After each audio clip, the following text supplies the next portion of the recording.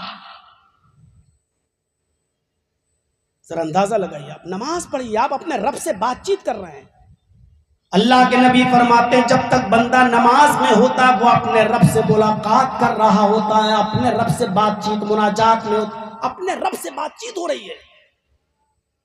آپ D M صاحب کے سامنے بات کریں گے، جلدی کریں گے. آپ M P M L A صاحب کے سامنے بات کریں گے، جلدی بات کریں گے.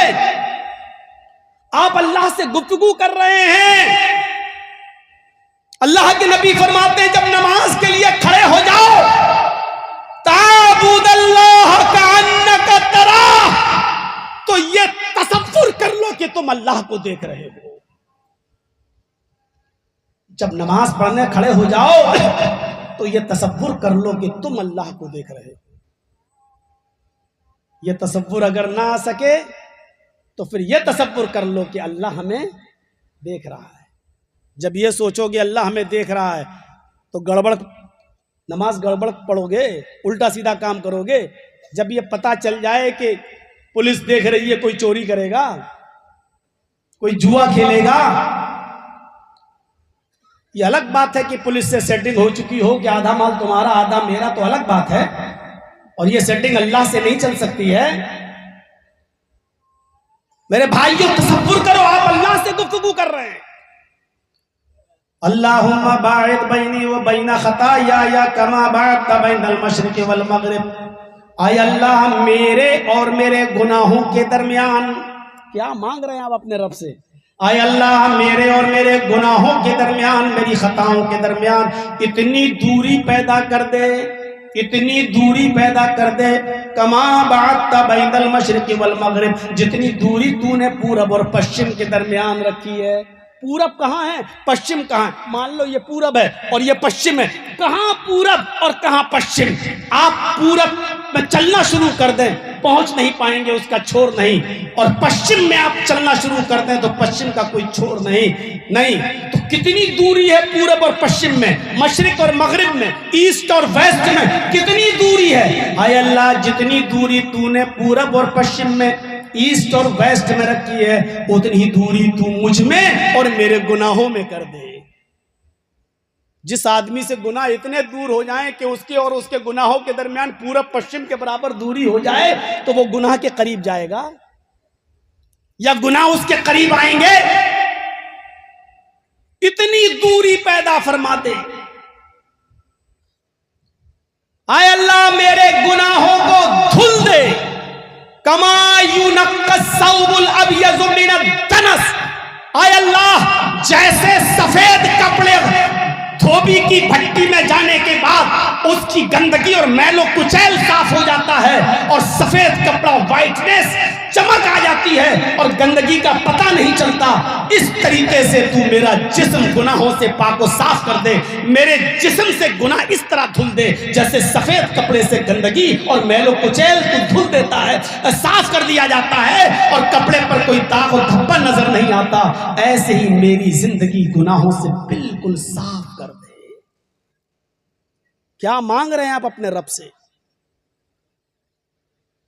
چلیے یہ دعا ہو گئی، اب سورہ فاتحہ کا نمبر آ گیا۔ اعوذ باللہ من الشیطان الرجیم، بسم اللہ الرحمن الرحیم۔ پھر اللہ کی حمد و ثنا، گفتگو اللہ سے۔ الحمدللہ رب العالمین، اللہ کی حمد۔ الرحمن الرحیم، اللہ کی ثنا۔ مالک یوم الدین، اللہ کی بزرگی۔ ایاک نعبد و ایاک نستعین، بندے اور اللہ کے درمیان ایک عہد و پیمان، ایک اقرار، ایک معاہدہ۔ گفتگو ہو رہی ہے بندے کی اللہ سے۔ کھڑے ہو کر ہم کہہ رہے ہیں الحمدللہ رب العالمین۔ مسلم پڑھیے، کتاب الصلاۃ دیکھیے، حدیث قدسی ہے، بندہ کہہ رہا ہے الحمدللہ رب العالمین، اوپر سے آواز آ رہی ہے حمیدنی عبدی، اے فرشتوں گواہ رہنا میرے بندے نے میری تعریف کی ہے، میرے بندے نے میری حمد کی ہے۔ الرحمن الرحیم، ہم اپنی زبان سے کہہ رہے ہیں الرحمن الرحیم، جو بڑا مہربان انتہائی رحم والا ہے۔ اوپر سے آواز آ رہی ہے اسنا عبدی، فرشتوں گواہ رہنا میرے بندے نے میری ثنا بیان کی ہے۔ بندہ کہہ رہا ہے مالک یوم الدین، اوپر سے آواز آ رہی ہے مجدنی عبدی، فرشتوں گواہ رہنا میرے بندے نے میری بزرگی بیان کی ہے۔ میرا بندہ میری تعریف کر رہا ہے، میرا بندہ میری ثنا بیان کر رہا ہے، میرا بندہ میری بزرگی کا اعلان کر رہا ہے۔ اے فرشتوں تم گواہ رہنا۔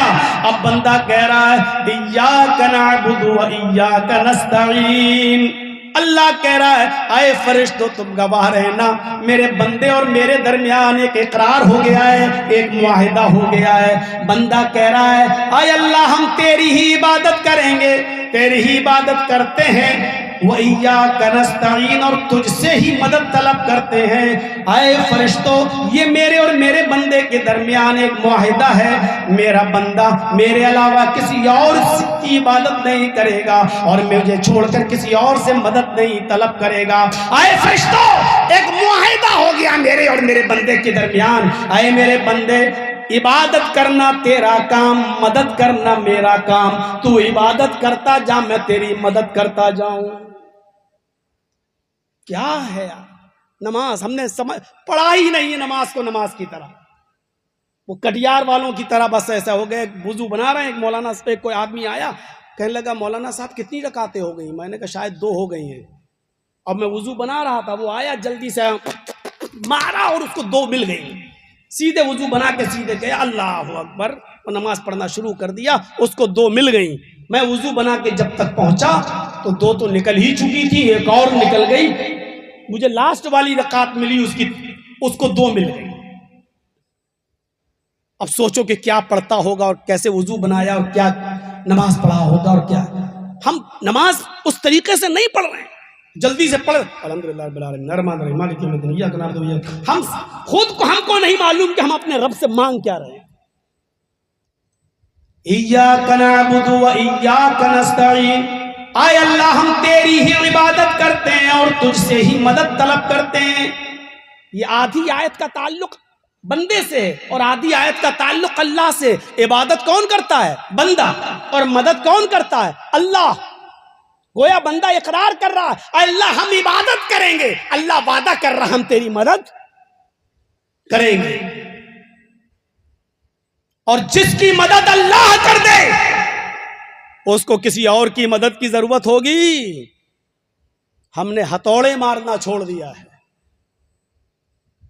لیکن اشارے کرنا تھوڑی چھوڑے ہیں. آپ سمجھ گئے ہوں گے اللہ جس کی مدد کر دے اس کو کسی اور کی مدد کی ضرورت ہوگی. کسی اور میں سب کچھ آ گیا. میرے پیارے ساتھیوں تصور کیجئے, اس کے بعد بندہ اللہ کی تعریف کرنے کے بعد اپنے لیے مانگ رہا ہے اہدنا الصراط المستقیم, اے اللہ ہم کو صراط مستقیم پر چلا, سیدھے راستے پہ چلا, مجھ کو ہدایت عطا فرما. صراط الذین انعمت علیہم, اے اللہ مجھے ان لوگوں کے راستے پہ چلا جن کو تو نے اپنے انعام سے نوازا ہے. غیر المغضوب علیہم ولا الضالین, اے اللہ مجھے ان کے راستے پہ بالکل مت چلا جن کو تیرا غیظ و غضب اور غصے نے تباہ و برباد کر دیا, یعنی یہود و نصارہ جن کے اوپر تیرا عذاب نازل ہوا ان کے راستے پر ہم کو نہ چلا. آپ نے اپنے رب سے جو مانگا, اللہ کہتا فرشتوں گواہ رہنا میرے بندے نے جو مانگا میں نے اپنے بندے کو دے دیا. مانگو گے تو ملے گا نا. ماں سیریل دیکھ رہی ہے, بچہ پالنے میں جھول رہا ہے, ماں کو معلوم ہے اب بہت دیر ہو گئی بچے کو دودھ نہیں پلایا, لیکن پھر بھی ماں اس کو اٹھا کے دودھ نہیں پلائے گی. کیوں؟ بچہ بھی کھیلنے دو. جب بچہ روتا ہے تب ماں اٹھاتی اور اپنی پستان سے لگاتی ہے. کیوں؟ سمجھ گئی کہ بچہ رو رہا ہے, اب دودھ مانگ رہا ہے, ماں اٹھاتی اور پستان سے لگاتی ہے. ارے ہماری ماں جب روئے بغیر ہمیں دودھ نہیں پلا سکتی تو اللہ مانگے بغیر کیوں دے گا؟ اس کو معلوم ہے کہ تمہیں ضرورت ہے, وہ جانتا ہے کہ تمہیں کیا مانگنا ہے. تم مسجد میں آؤ گے بھی تو مانگو گے کیا, وہ جانتا ہے. ہم اپنے گھر سے نکلے مسجد کے لیے دعا مانگیں گے, اس کو معلوم ہے کہ ہم کیا مانگیں گے. وہ چاہے تو بغیر مانگے بھی دے سکتا ہے, لیکن وہ کہتا ہے میرے بندے تو مانگ, مجھے اچھا لگتا ہے تیرا مانگنا. اس کو معلوم ہے کہ کیا مانگو گے, لیکن پھر بھی کہتا ہے ادعونی استجب لکم, مانگ میں تجھے دوں گا. کیوں؟ اس کو اچھا لگتا ہے کہ اس سے مانگے. وہی در, ایسا در ہے اس کا جہاں کسی کی رسوائی نہیں ہوتی. جرجیت صاحب کہ بہنوئی, ایک مثال دے رہا ہوں, ناراض ہو گئے. آج جرجیت صاحب کے بیٹے یا بیٹی کی شادی ہے, بہنوئی ناراض ہے, پہنچ گئے صاحب منانے کے لیے, آ جائیے.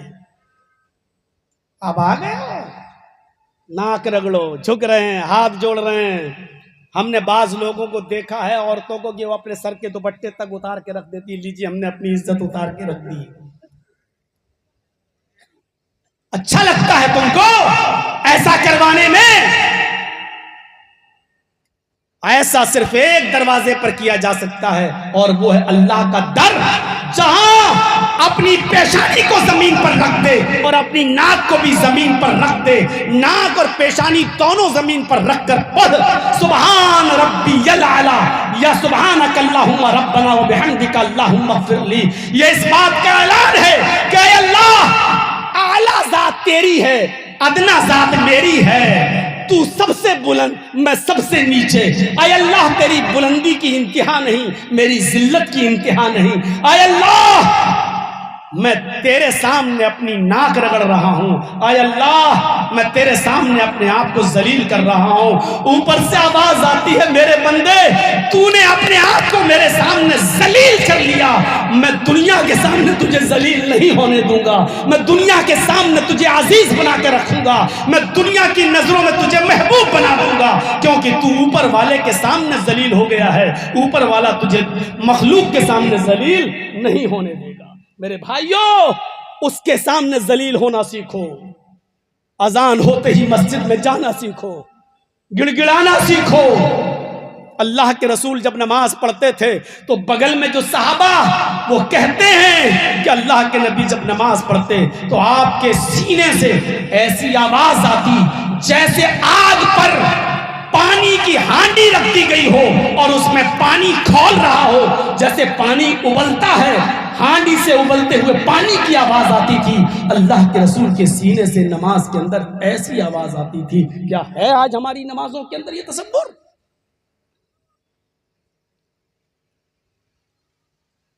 اللہ اکبر کہہ کر رکوع میں گئے، چلیے قیام ہو گیا، چھوڑیے آئیے آگے بڑھیے، دعا یاد کر لیجئے گا، اللہم باعد بینی و بین خطایا، مانگنا سیکھو اپنے رب سے۔ اب رکوع میں گئے، اللہ اکبر، رکوع میں ہم کیا پڑھ رہے ہیں؟ وہی ایک دعا جو ہمیں یاد ہے اور بچپن سے جو ہم نے سیکھی ہے، سبحان ربی العظیم، یہی پڑھتے ہیں نا؟ پھر سن لو، یہ دعا ناجائز نہیں ہے، یہ دعا پڑھنا غلط نہیں ہے، حدیث سے یہ دعا بھی ثابت ہے، آپ یہ دعا پڑھ سکتے ہیں، اس دعا کا انکار میں نہیں کر رہا ہوں، لیکن پھر وہی سوال، رکوع میں آپ نے کہہ دیا سبحان ربی العظیم، پاک ہے میرا وہ رب جو سب سے بڑا ہے، عظیم جو بلند ہے، جو بڑا ہے۔ آپ نے اپنے لیے کیا مانگا؟ پھر وہی میرا سوال، اب آپ نے شکل بدل لی ہے نا، آپ نے وہ حیت تو بنا لی تھی قیام میں پہاڑ، یسبح للہ ما فی السماوات و ما فی الارض، زمین و آسمان کی ساری چیزیں اللہ کی تسبیح بڑائی بیان کرتی ہیں۔ یہ درخت ہے نا، یہ پہاڑ ہے نا، یہ کھڑے ہیں نا، پہاڑ کھڑا ہے، درخت کھڑے ہیں، یہ کھڑا ہونا اور ہر وقت کھڑا رہنا یہی ان کی تسبیح ہے۔ اللہ نے ان کو کھڑا ہونے کا حکم دے دیا، یہ کھڑے ہیں، یہ کھڑے ہو کر اللہ کی تسبیح بیان کر رہے ہیں۔ یہ چار پیر والے جانور ہیں نا، بھینس، گائے، بیل، بکری، بھیڑ، دمبا، جانتے ہو یہ ان کی شکل؟ جب ہم رکوع میں چلے جاتے ہیں، رکوع میں تو ایک ویسی حیت بن جاتی ہے جیسے بیل کی ہے، جیسے گائے کی ہے، جیسے بکری کی ہے۔ تو بیل، گائے، بکری، بھینس، اونٹ، یہ بھی تو اللہ کی حمد و ثنا بیان کر رہے ہیں۔ رکوع کا مطلب بھی یہی ہے، قیام کی حالت میں اللہ میں نے تیری تعریف بڑائی بیان کر دی۔ پڑھیے زاد المعاد علامہ ابن القیم الجوزی کی، جب اللہ کی تعریف حمد و ثنا کبریائی بڑائی ہم نے کھڑے ہو کے بیان کر دی تو رکوع میں جانے کی ضرورت کیا تھی؟ کیونکہ دنیا میں ایسی مخلوق موجود ہے جو جانور ہے اور وہ جھک کر اللہ کی تسبیح بیان کر رہی ہے۔ ہو سکتا ہے اللہ کو ان درندوں، ان چرندوں کی تسبیح پسند ہو، ان کا ذکر کرنا پسند ہو، تو اللہ کے رسول نے رکوع بھی کر لیا اور رکوع کر کے یہ ثابت کر دیا، آئے اللہ دنیا میں اگر تیری ایسی مخلوق ہے جو جھک کر تیری عبادت میں لگی ہوئی ہے، تسبیح بیان کر رہی ہے، تو دیکھ میں نے بیل، بکری اور بھیڑ اور دمبے کی طرح بھی شکل بنا لی ہے۔ اے اللہ اگر تجھے ان کی عبادتیں پسند ہے تو تیرا یہ بندہ محمد اس شکل میں بھی تیری تسبیح بڑائی بیان کر رہا ہے، تجھ سے دعا مانگ رہا ہے، اے اللہ میری اس عبادت کو قبول فرما لے۔ اللہ کے نبی رکوع میں جو دعا پڑھا کرتے تھے وہ دعا بخاری و مسلم میں آئی ہے، سبحانک اللہم ربنا و بحمدک اللہم اغفر لی۔ کتنا ٹائم لگے گا اس دعا کو یاد کرنے میں نوجوانوں؟ سبحانک اللہم ربنا، ہو گئی اللہ کی تسبیح بڑائی پاکی بیان، ہو گیا نا؟ اس کے بعد آپ اپنے لیے بھی اللہ سے مانگ لیجئے، اللہم اغفر لی، اے اللہ میری مغفرت فرما دے۔ آپ نے اپنے لیے بھی مانگ لیا۔ جب کھڑے تھے تو کیا کہا؟ وَلَا يَغْفِرُ الذُّنُوبَ إِلَّا، تیرے علاوہ کوئی میری مغفرت نہیں کر سکتا ہے۔ اب رکوع میں تب بھی آپ کہہ رہے ہیں اللہم اغفر لی، اللہ میری مغفرت فرما دے۔ دیکھیے دونوں جگہ آپ مانگ لیا۔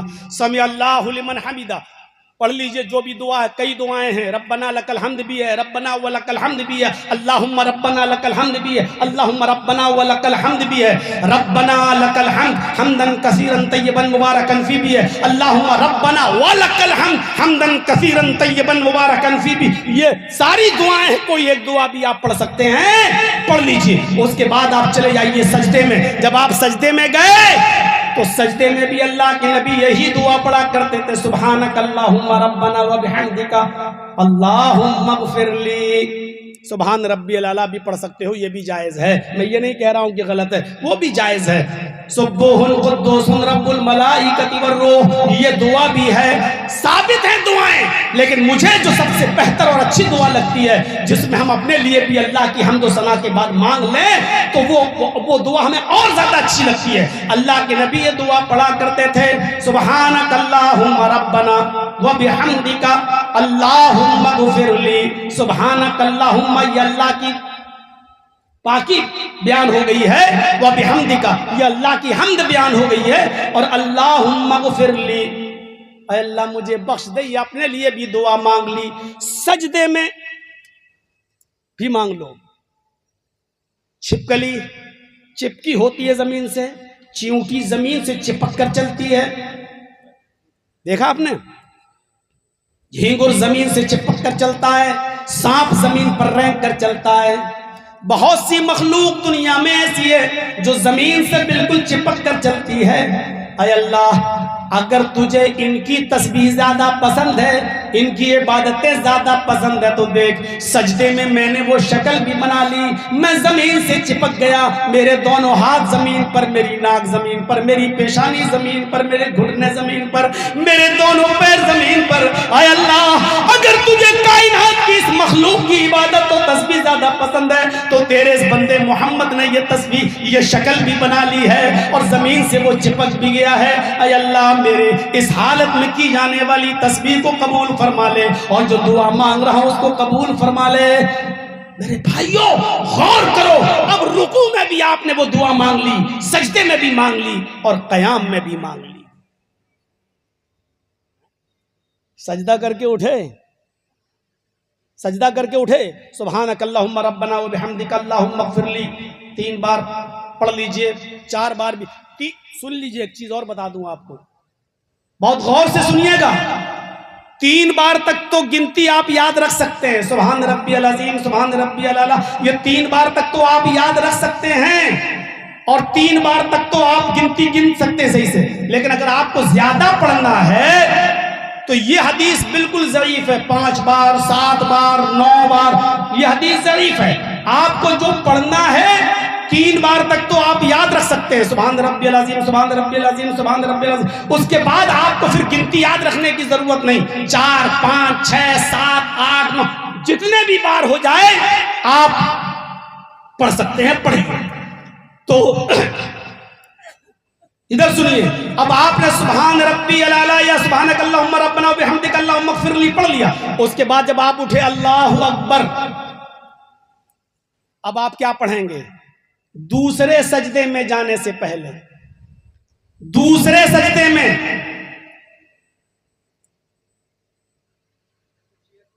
مسلم شریف کی حدیث ہے، اللہ کے نبی جب سجدہ کر کے اٹھتے تھے، پہلا سجدہ کیا اور سجدہ کر کے جب اٹھے تو آپ یہ دعا پڑھتے تھے 2 بار، رب اغفر لی، رب اغفر لی۔ کیا مانگ رہے ہیں آپ اپنے رب سے؟ مغفرت۔ سن لیجئے گا نوجوانوں، ہو سکتا ہے کہ میں آگے والے جملے پر نہ جا پاؤں، وہ جنتن پر، ابھی تو مغفرت ہی پہ چل رہا ہوں، وَسَارِعُوا إِلَىٰ مَغْفِرَةٍ مِّن رَبِّكُمْ وَجَنَّةٍ، ابھی تو جنت والا معاملہ بھی ادھورا پڑا ہے، ابھی جنت میں جانے والے راستے ابھی ہم نے اس کا ذکر ہی نہیں کیا ہے، ابھی صرف مغفرت پہ چل رہا ہوں، ابھی صرف نماز ہی پہ چل رہا ہوں۔ آپ نے سجدہ کیا،